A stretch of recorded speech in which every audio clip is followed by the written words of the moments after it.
Welcome, my friends, and let me share with you a tale of love rediscovered, of secrets long buried but not forgotten, and of a journey that leads from regret to redemption. It is a story about the strength of family, the power of forgiveness, and the enduring bonds that tie us together. Sit back and enjoy the story. Maya Thompson lay in the stillness of her small bedroom, the soft sound of rain tapping against the window pane like a distant lullaby. Her once vibrant red hair had dulled and thinned with time, and now frail and trembling hands clutched an old faded photograph. The image showed a young man with a broad smile and bright eyes, eyes that had once promised a future together. A tear slipped down her cheek as she whispered his name. "Lucas, if only you knew the truth. If only I could see you just one more time." The rain outside seemed to mirror her sorrow, the steady drumming a backdrop to the memories that flooded her mind. She thought of the life she had lived, the choices she had made, and the one secret that had weighed on her heart for so many years. The secret that had kept her from reaching out to him, from telling Lucas the truth about the life they could have created together. Far across the city, Lucas Carter was awakened by the persistent buzzing of his phone on the nightstand.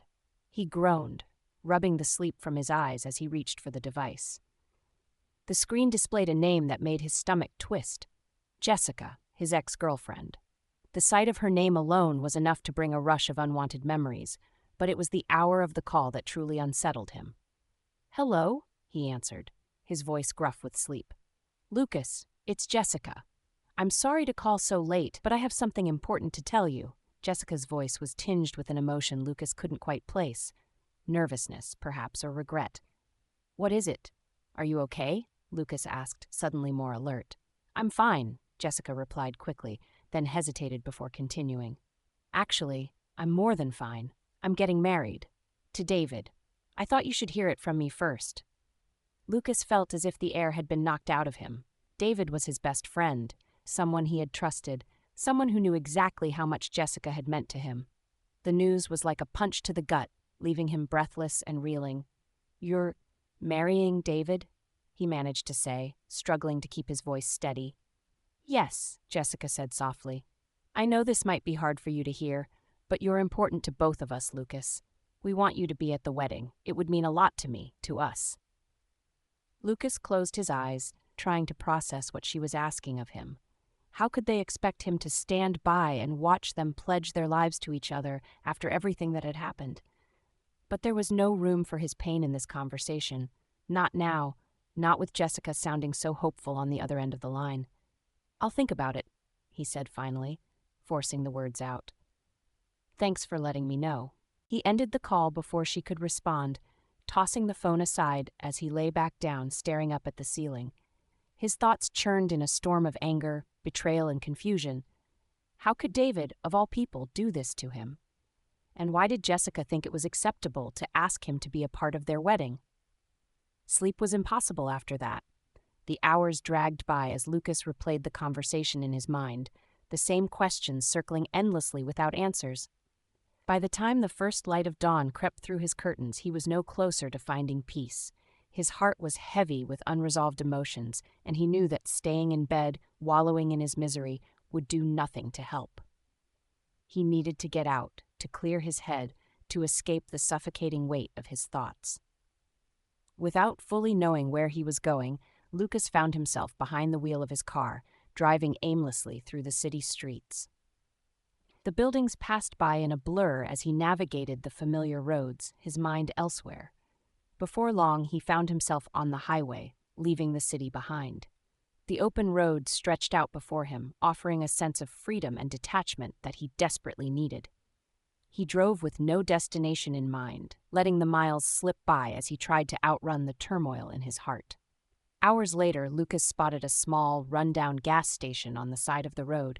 His car's fuel gauge was dipping toward empty, so he pulled over, deciding to take a break and refuel. The station was old and weathered, the kind of place that time had forgotten, but it offered a quiet respite from the chaos of his thoughts. As he filled the tank, Lucas noticed a small stand near the entrance to the convenience store. A makeshift sign, hand-painted in bright colors, announced, "Fresh wildflowers for sale." The display was simple, just a few jars filled with wildflowers in a riot of colors, daisies, poppies, lavender, all freshly picked and arranged with care. He was about to turn away when a small voice called out to him. "Mister, would you like to buy some flowers?" Lucas looked down to see a young girl, no more than 8 years old, standing beside the flower stand. She had long brown hair tied back with a ribbon, and her bright green eyes were full of hope as she looked up at him. "These are for my mom," she said, her voice earnest. "She loves flowers, and I picked these myself. Would you like to buy some?" Despite the heaviness in his heart, Lucas felt a small smile tug at the corners of his mouth. The girl's sincerity and innocence were a stark contrast to the bitterness he had been feeling, and for a moment he was reminded of the simple joys that life could offer. "Sure," he said, reaching for his wallet. "I'll take a bunch." The girl's face lit up with a wide smile. "Thank you, mister. My mom will be so happy." Lucas handed her a $10 bill, waving off her attempt to give him change. "Keep it," he said. "Buy something nice for yourself." The girl beamed at him, her eyes shining with gratitude. "You're really nice, mister. Thank you." As Lucas took the bouquet of flowers, the girl suddenly threw her arms around him in a quick, impulsive hug before darting off toward a small house just beyond the gas station. He watched her go, a strange mixture of emotions welling up inside him. There was something about her that stirred a long-buried memory, something he couldn't quite place. He was about to get back into his car when he noticed a small piece of paper tucked among the flowers. Curious, he unfolded it and read the carefully written note in a child's handwriting. "Thank you for buying my flowers. My mom is sick and needs medicine. I'm trying to help her get better. Your friend, Ava." Lucas stared at the note, his heart constricting with an emotion he hadn't expected. The simple words from a child, a stranger, brought him a clarity he had been missing. Here was a little girl trying to help her mother, doing everything she could with the few resources she had. And here he was, caught up in his own pain and anger over something that, in the grand scheme of things, seemed so small. He folded the note and slipped it into his pocket, his thoughts racing. What was he doing out here? Running away from his problems? Wasn't there something more he could do? Some way to make a difference? Even if only for a little girl and her sick mother? Without fully knowing why, Lucas found himself driving back toward the small house where the girl had run off. The house was modest, with peeling paint and a sagging porch, but it was clear that someone had tried to make it a home. A few pots of flowers lined the steps, and a small swing hung from an old oak tree in the front yard. Lucas hesitated for a moment, then took a deep breath and walked up to the door. He knocked softly, unsure of what to expect. A few moments later, the door creaked open, and a woman appeared in the doorway. She was thin and pale, with dark circles under her eyes and a weariness that seemed to weigh on her shoulders. But there was a kindness in her gaze, and when she saw the flowers in Lucas's hand, her eyes lit up with recognition. "Can I help you?" she asked, her voice gentle but cautious. Lucas cleared his throat, suddenly feeling awkward. I bought these flowers from your daughter. She left this note." He held out the piece of paper, and the woman's expression softened as she took it. "Ava has a big heart," she said, smiling faintly as she read the note. "She's always trying to help, even when it's not her responsibility."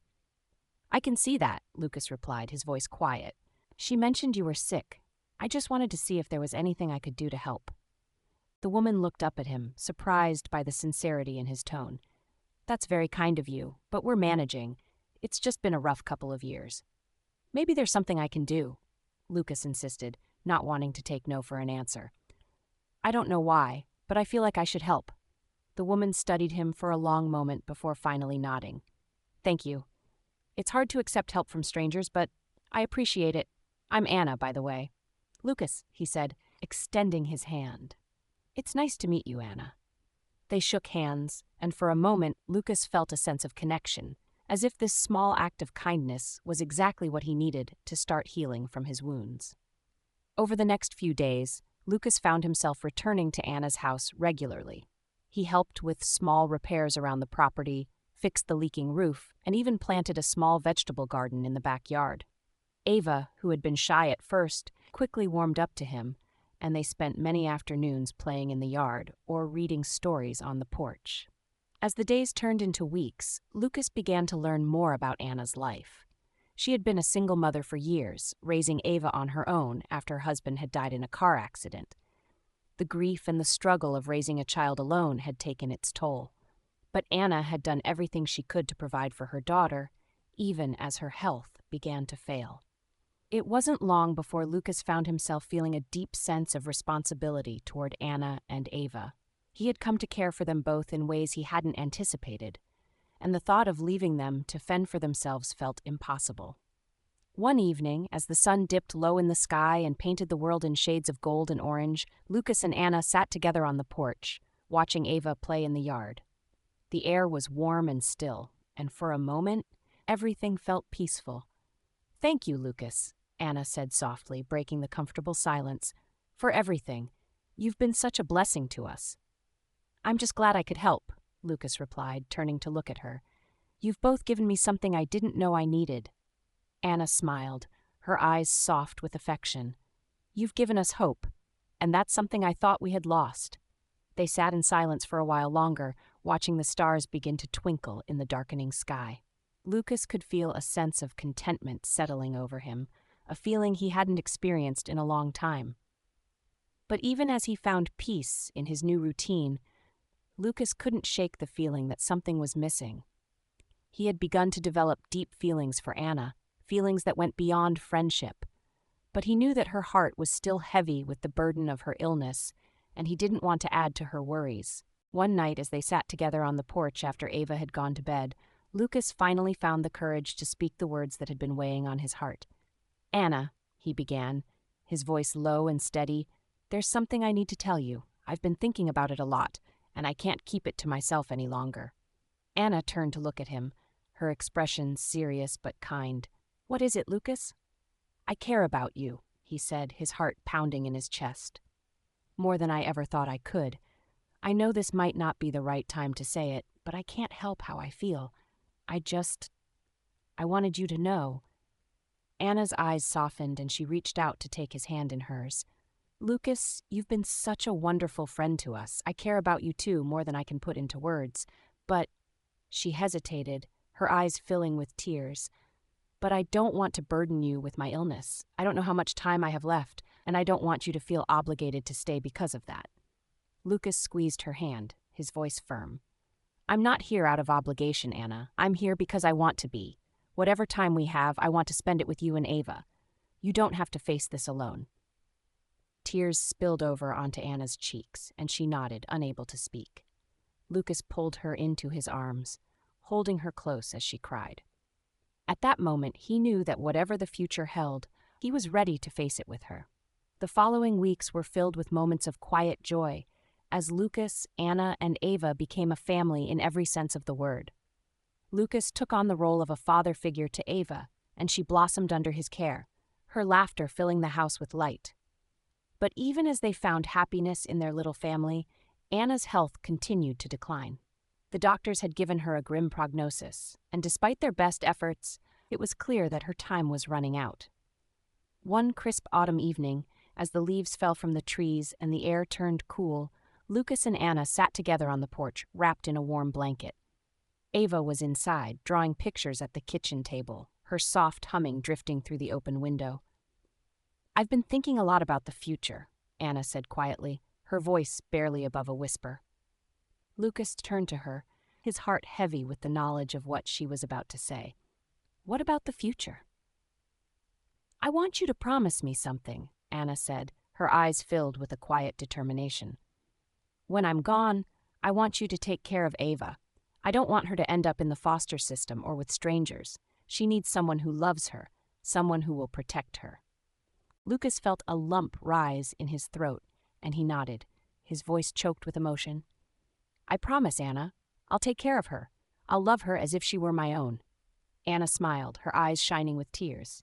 "Thank you, Lucas. You've given me peace. I know that when I'm gone, Ava will have someone who loves her. That's all I ever wanted." In the weeks that followed, Lucas and Ava spent every moment they could with Anna, cherishing the time they had left together.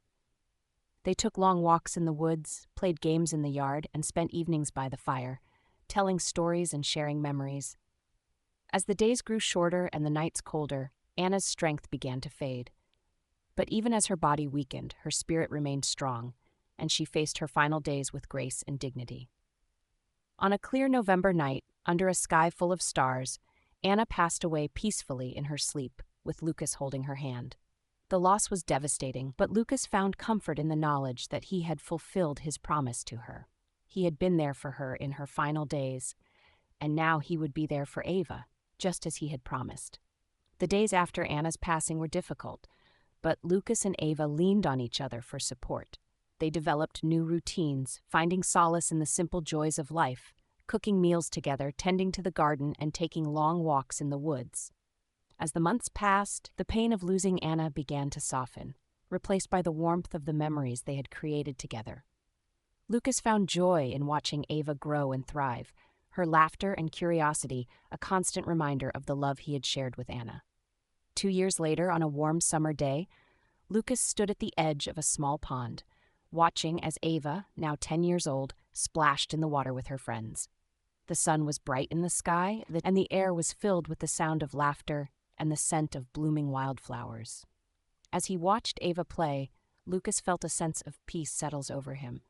He had kept his promise to Anna, and in doing so, he had found a new purpose in life. He had found a family, and in that family, he had found healing. Later that evening, as the sun dipped below the horizon and the sky turned a deep shade of purple, Lucas and Ava sat together on the porch, wrapped in a warm blanket. The stars twinkled above them, and the air was filled with the soft sounds of the night. "Do you think Mom is watching over us?" Ava asked, her voice soft and full of wonder. Lucas smiled, his heart full of love. "I think she is, Ava. I think she's always with us in everything we do." Ava nodded, her eyes shining with the innocence of childhood. "I miss her." "I miss her too," Lucas said, his voice gentle, "but we'll keep her memory alive every day. We'll honor her by living our lives with the same love and kindness she showed us." Ava smiled, resting her head against Lucas's shoulder. "I love you, Dad." "I love you too, Ava," Lucas replied, his heart swelling with pride. "And I always will." As they sat together in the quiet of the night, Lucas felt a sense of contentment that he had never known before. He had found his way back to love and back to family, and in doing so, he had discovered the true meaning of happiness. And as the stars twinkled above them, Lucas knew that Anna was there, watching over them, her spirit a constant presence in their lives. He had kept his promise, and in doing so, he had found a love that would never fade, a love that would last a lifetime.